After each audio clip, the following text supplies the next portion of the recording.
자, 이번에는 현대시 29번에서 31번 보겠습니다. 김영랑 시인의 모란이 피기까지는 이랑 한민복 시인의 나는 슬픔도 배불렀다 요 시 두 개를 보겠습니다.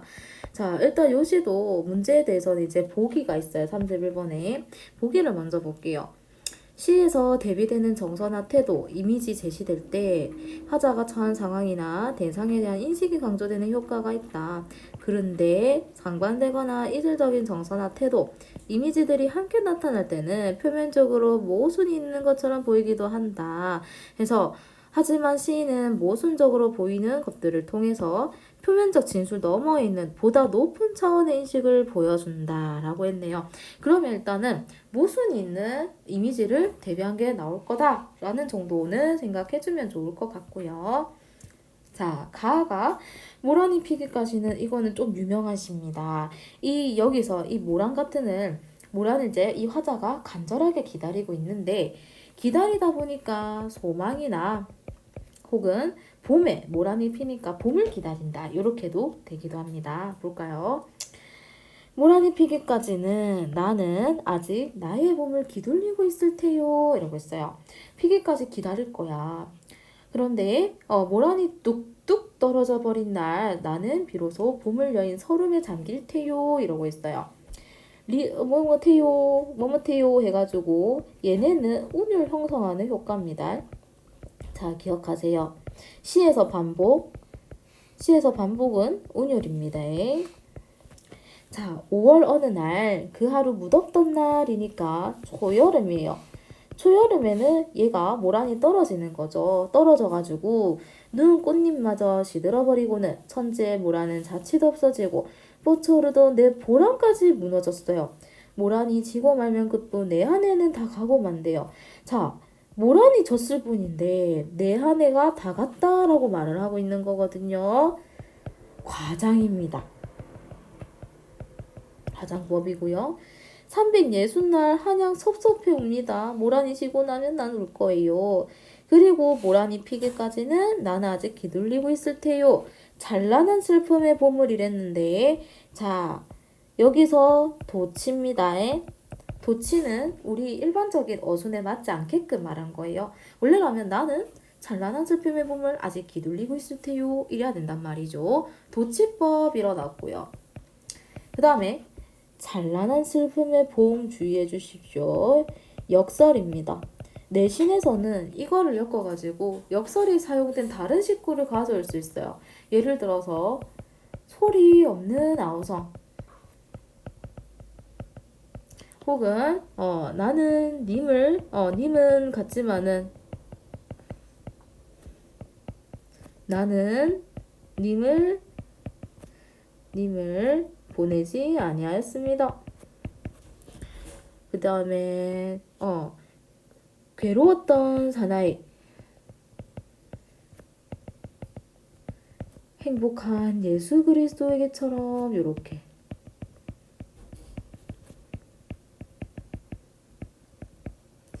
약간 요런 식으로 있잖아요. 역설 찾아라 이러면은 모순이 되어 있는 식구를 찾으면 됩니다. 자, 다시 여기로 한번 돌아와서요. 왜 찬란한 슬픔이라고 했냐면요. 봄에 모란이 피면 찬란하고 좋아요. 근데 모란이 질 거잖아요. 모란이 지면 나는 슬플 거거든요. 해서 찬란한 슬픔의 봄을 이렇게 말을 한 겁니다. 그 다음에 나를 볼게요. 자, 슬픔도 배불렀대요. 뭔가 신기한데 한번 볼게요. 아래층에서 물 틀면 단수가 되는 좁은 계단을 올라야 하는 전셋방에서 만학을 하는 나의 등록금을 위해 사글셋방으로 이사를 떠나는 형님네 라고 했어요. 자, 여기서는 뭘 볼 수 있냐면요. 내가 만학을 해요. 그러니까 학교를 다니는 거죠. 그런 것 때문에 어떻게 하면은 형님네가 어떻게 되냐면 전셋방에서 사글셋방까지 가요. 월셋방이라는 거거든요. 그러면 가정 형편이 조금 더 나빠졌다. 원래도 나빴어요. 물 틀면 단수가 된대요. 그러니까 이게 집이 아랫집 아마 이렇게 있을 텐데 아래쪽에서 물을 틀면 우리 집에서 물을 못 쓰는 거야. 약간 그런 식으로 가난한 환경이라는 거거든요. 달그락거리던 밥그릇들, 베니어판으로 된 농작을 리어카로 나르고 집안 형편을 적나라하게 까부이던 이삿짐 별로 없다라는 거예요. 그것도 이제 트럭에 태워가지고 간 거죠. 가슴이 한참 덜컹거리고 이사가 끝났다. 자, 가슴이 덜컹거렸다라는 거는요. 얘는 청각적 심상이 되는데 나 때문에 내 형님네가 이렇게 가난하게 사는 거예요. 나의 불편한 마음을 조금 강조를 합니다.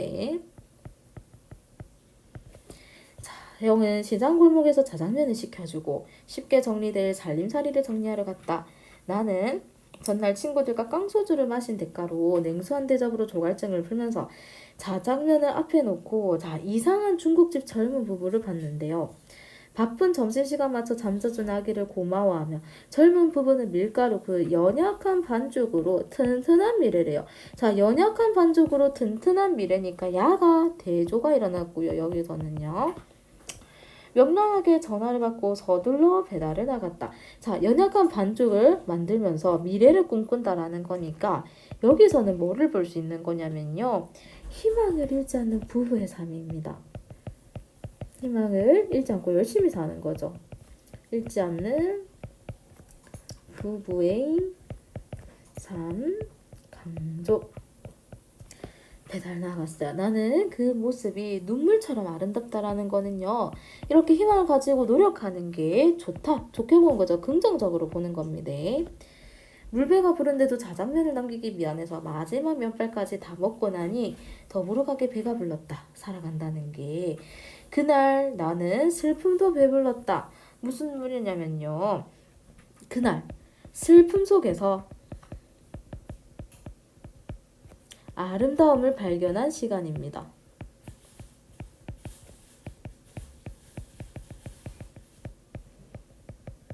그리고 슬픔을 배불렀다라고 말한 거는 아름다움을 발견했기 때문이 되는 거예요.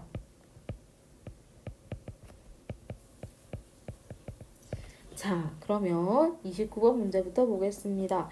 가에 대한 설명으로 적절하지 않은 것은 뭐란이에요. 그죠? 대상의 색채어를 활용해서 대상의 불변성 부각. 일단은 지는 거니까 불변성이란 게 있을 수가 없고요. 색채어도 굳이 볼 수는 없어요. 답은 1번이 돼야 되고요. 변형된 수미상관 구조는 요거를 말하는 겁니다. 요 두 줄요. 모란이 피기까지는 난 아직 나의 봄을 기다리고 있을 테요와 모란이 피기까지는 나는 아직 기둘리고 있을 때요. 찬란한 슬픔의 봄. 얘가 수미상관입니다. 도치의 방식으로 시상의 마음을 따 도치법 나왔죠. 음성상징어는 뚝뚝 떨어질 때 뚝뚝을 말하는 겁니다. 작품 표면에 나타난 화자가 자신의 정서를 직접적으로 드러냈다. 자, 나는 서름에 잠길 테요 라고 했으니까요. 답은 1번이 돼야 되고요. 30번 보겠습니다. A와 B에 대한 설명으로 가장 적절한 것은 A는 모란에 있는 어느 날이고요. 그죠? B는 한민복 시인의 시에서 그날입니다. 그죠? 자, A 먼저 판단해 볼게요. 어느 날에 그 하루 무덥던 날 떨어져 누운 꽃잎마저 시들어버리고는 했으니까 소통 확대 아닐 거고요. 유대감 느끼는 시간도 아닐 거예요. 삶의 희망도 아니고요. 도성의 소멸로 인해 슬픔을 느끼는 시간. 요거는 조금 맞을 것 같아요. 현실에 대한 비판적 태도 아닙니다. 사실은 요거 가지고도 4번으로 답은 나오는데요. B도 볼게요. 슬픔 속에서 아름다운 발견 시간 그대로 말을 하고 있네요. 그죠? 30번 답은 4번. 31번 볼게요. 가와 나를 감사한 적절하지 않은 것은 이라고 있는데 아까 요거죠. 모순적으로 보이는 걸 대조시켜가지고 보다 높은 차원의 인식. 섭섭해 우음내다. 아직 기둘리고 있을 테요. 해서 꽃이 사라진 것에 화자의 태도가 대비되면서 섭섭해서 운다라는 거는요. 슬픈 거예요. 하지만 아직 기다리겠다라는 거는 뭔가 소망을 가지고 기다린다라는 거겠죠. 해서 기다림이 강조된다라고 볼 수 있고요. 찬란한 슬픔은 모순된 진술처럼 보이지만 표면적 진술 너머의 슬픔을 극복하려는 화자의 인식이 담겨있다. 찬란하지만 슬픔의 봄 했을 때 역설이 삼기 때문에 모순은 맞습니다. 근데 거기서 나는 또 기다릴 거야가 되는 거죠. 3번 연약한 반죽과 튼튼한 미래에서는 이미지의 대비를 통해서 희망을 잃지 않는 중국집 부부의 젊은 부부의 건강한 삶을 강조를 하는고 그죠? 연약한 반죽과 튼튼한 미래를 대비를 시켰고요. 반죽을 계속하면서 노력을 하는 겁니다. 4번 이상한과 눈물처럼 아름다워에서 중국집 젊은 부부를 향한 태도가 대비되면서 중국 젊은 부부에 대한 화자의 긍정적인 인식이 부각되고 있고 이 긍정적 인식이 부각된 거 맞고요. 이상한 눈물처럼 아름다워 해가지고 중국집 젊은 부부 향한 태도 이상하다는 것과 아름답다는 대비가 일어나는 거예요. 그죠? 5번 볼게요. 슬픔도 배불렀다라는 모순된 지수를 통해 중국집 젊은 부부의 고단한 삶과의 대비해서 느끼는 화자 자신의 삶에 대한 만족감 아니죠. 내 삶에 대한 만족감은 아니고요. 여기서는 이제 중국집 부부를 보면서 아 나도 희망을 갖고 살아야 되겠다 이런 걸 한 거고 중국집 젊은 사람한테서는 부부한테서는 아름다움을 발견을 한 겁니다. 답은 5번 돼야 됩니다.